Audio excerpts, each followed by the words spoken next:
Hola, buenas tardes. Bueno, vamos a trabajar un poco sobre la narrativa regionalista en Argentina, la trayectoria que recorre este tipo de literatura y la superación de esta corriente. Eh, Todo esto es para poder ubicar correctamente a la novela El Salar, que es una novela que si bien ya hemos intentado clasificarla dentro del grupo de las novelas indigenistas, me parece importante que podamos entender dentro de qué línea de la narrativa regionalista se encuentra en la Argentina la producción de Fausto Burgos.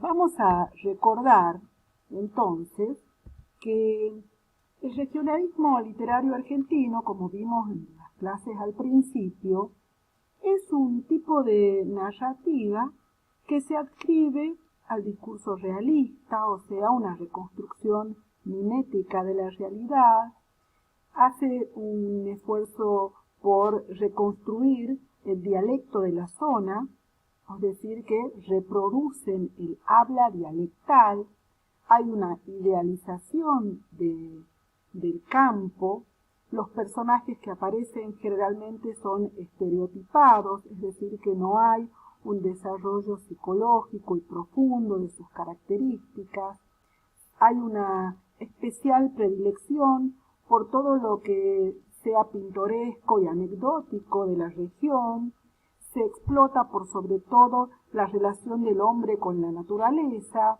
los conflictos que tiene el campesino en cada una de las regiones, en su trabajo cotidiano.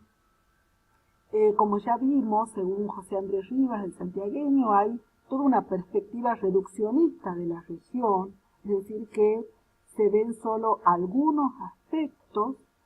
Es la literatura, por supuesto, que se produce al margen de Buenos Aires, de la ciudad puerto, o sea, todo lo que no se produzca en Buenos Aires es considerado literatura regionalista, y su auge, podemos decir, que comienza a fines de 1880 y se extiende hasta pasado el siglo XX, a las mediados del siglo XX. Podemos marcar algunas etapas y algunas diferencias entre estas producciones regionalistas argentinas. Por un lado, tenemos el regionalismo conservador, nativista o nacionalismo telúrico. Por otro lado, un regionalismo pedagógico y reformista, también llamado liberalismo reformista. Después tenemos un grupo de narrativas que podríamos decir que se escriben prácticamente en la misma época, que son contemporáneas, pero que no se adscriben a esas dos corrientes antes nombradas. Son narrativas que se mantienen al margen de estas líneas y después, hacia la década del 50, entramos en una importantísima etapa de crisis y superación del regionalismo. Con respecto a la primera línea, al regionalismo conservador, podemos decir que su iniciador es el riojano Joaquín B. González, que traza las características de este tipo de literatura en un ensayo que se llama La tradición nacional, de 1887, y que después lo plasma en una novela que se llama Mis montañas, de 1893. ¿Cuál es la idea que tienen estos escritores? Contrarrestar el cosmopolitismo, que les parece algo negativo, que saca, que sustrae la identidad de las naciones, de las regiones, que tiene efectos perniciosos, como dice ahí, con una literatura que rescate la identidad nacional, los fundamentos culturales propios, las leyendas, los mitos, las costumbres, las tradiciones. Es una literatura que comienza, como les digo, hacia fines de 1880, pero hacia 1910, con la llamada generación del centenario, toma nuevos aires,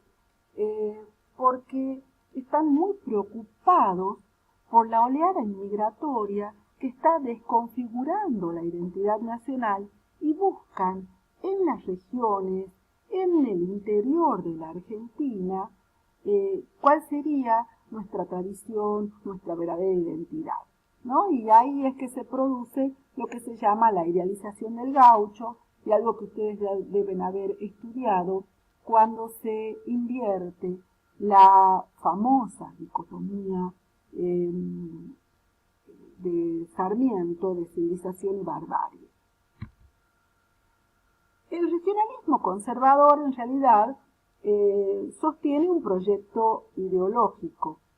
Sus escritores pertenecen a una clase social que serían los hacendados, los dueños de la tierra. Entonces, así como ellos han colonizado esa tierra, también quieren producir una colonización literaria de ese paisaje regional. Es decir, que también se van a adueñar de su literatura y quieren fundar una verdadera literatura nacional. Ellos suponían que en las pocas familias patricias, estas familias de hacendados, en la memoria de ellos, descendientes de los conquistadores hispánicos, se conservaba la versión auténtica y depurada de las tradiciones nacionales. Eso se ve muchísimo acá en el noroeste con la llamada generación del centenario tucumana, cuando hay todo un proceso de reivindicación de las tradiciones, pero resaltando el siglo de oro español que llegó a América con los españoles. Entonces se hace todo un proyecto de rescate de los cantares populares de los pueblos, como Juan Alfonso Carrizo, por ejemplo, que hizo una compilación impresionante con los famosos cancioneros de Tucumán, el cancionero popular de La Rioja, Catamarca, ayudó al de Santiago del Estero, hasta Orestes de Lulo, etc. ¿Qué características tiene este tipo de regionalismo? Que idealiza el terruño, idealiza la tierra, naturaliza las diferencias, trata de evitar los conflictos, niega en todo sentido la continuidad productiva de los pueblos originarios y sus descendientes. Por lo tanto, hay un folclorismo que pertenece solo a las élites dirigentes. Por supuesto que desprecia la cultura popular. Esto significa que es una política cultural exclusivista y discriminatoria. Sus rasgos son cazadores de paisajes, de tradiciones, de costumbres, son custodios del saber popular, archivistas, exploradores, catadores de diferencias, y se consideran depuradores de la tradición nacional que esta clase, la clase dirigente, necesita elaborar. Por lo tanto, ¿cómo se presenta un texto que responde a este regionalismo conservador? Generalmente hay un narrador que contempla desde lejos, con una mirada idealizadora, un espacio que considera privilegiado, del que se reserva solo lo descriptivo. Y hay una noción que la naturaleza es generadora de los caracteres psicológicos y culturales, o sea, hay una interrelación entre la naturaleza y el hombre. Por lo general se detiene en lo anecdótico excepcional, es decir, en las fiestas, en las tradiciones, en los ritos, etc., antepuesto a la vida cotidiana, a las labores de todos los días, y los indios, los negros paisanos, por sobre todas las cosas, son vistos como los otros, con una visión terriblemente discriminadora. Representantes de esta línea son Joaquín de González de La Rioja, Carlos Quiroga de Catamarca, Ricardo Rojas, que nace en Tucumán, se cría en Santiago del Estero y produce prácticamente toda su obra en Buenos Aires, Martiniano Leguizamón en Entre Ríos, Juan Carlos Dávalos en Salta, que escribe una novela que se llama El viento blanco, Julio Aramburu de Jujuy, Ricardo Guiraldes con Un segundo sombra y cuentos y otros cuentos que publica antes, y Daniel Ovejero de Jujuy. Junto con este regionalismo de las élites dirigentes, surge otro que podríamos llamarlo pedagógico reformista, adoctrinador o propagandístico, ¿no? Que tiene una idea moralizadora, que fundamentalmente se inscriben en las corrientes estéticas del realismo y el naturalismo, es decir, que es bastante determinista, pesimista. Y en general, estas novelas o estas narrativas presentan una situación en la que hay una minoría intelectual iluminada, ¿sí?, frente a una masa inconsciente, una masa ignorante que necesitan educar. Y por lo general tienen un cariz de denuncia, pero sigue siendo bastante estereotipado, ¿sí? ¿Quiénes representan esta línea? Lo tenemos a Benito Lynch, a Roberto Pairó, que es fundador del Partido Socialista Argentino, Alberto Giraldo, que es anarquista, a Gerardo Pisarello de Entre Ríos, Enrique Guernique y algunos escritores de Boedo. Junto con este tipo de literatura, hay otras que se podrían decir que están al margen de estas dos corrientes. Por un lado, lo tenemos a nuestro Fausto Burgos de Tucumán, a Juan Draghi Lucero de Mendoza, al santiagueño Bernardo Canal Feijó, que es muy importante en todos los estudios sobre la mitología en el noroeste, a Atahualpa Yupanqui, Héctor Chavero, que no solo compuso canciones, sino también tiene algunos textos de narrativa, al famoso Belmiro Ayala Gauna, con los casos de Don Frutos, en Corrientes, al tucumano Pablo Rojas Paz y a Ángel María Vargas de Mendoza.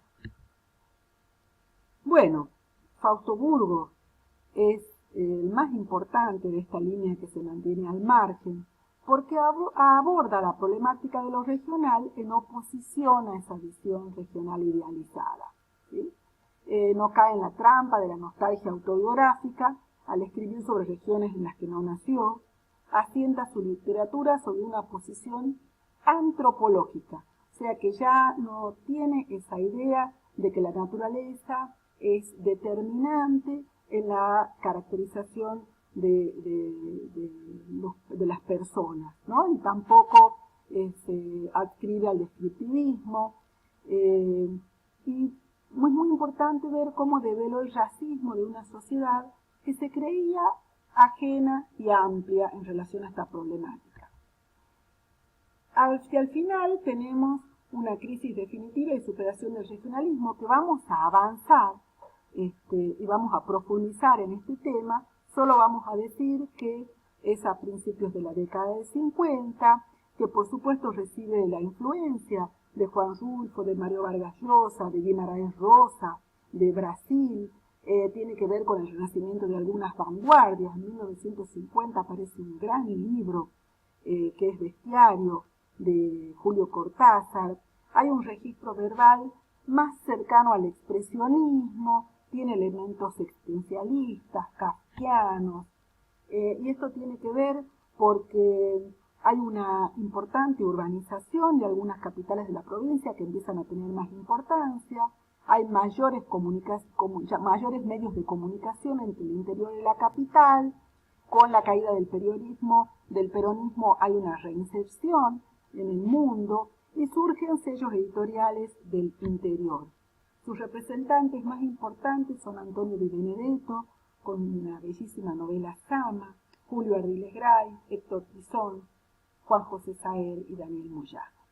Bueno, vamos a profundizar todos estos aspectos, pero me parecía importante que podamos ubicar a la narrativa de Fausto Burgos en el panorama de la narrativa regionalista argentina. Nos vemos, hasta luego.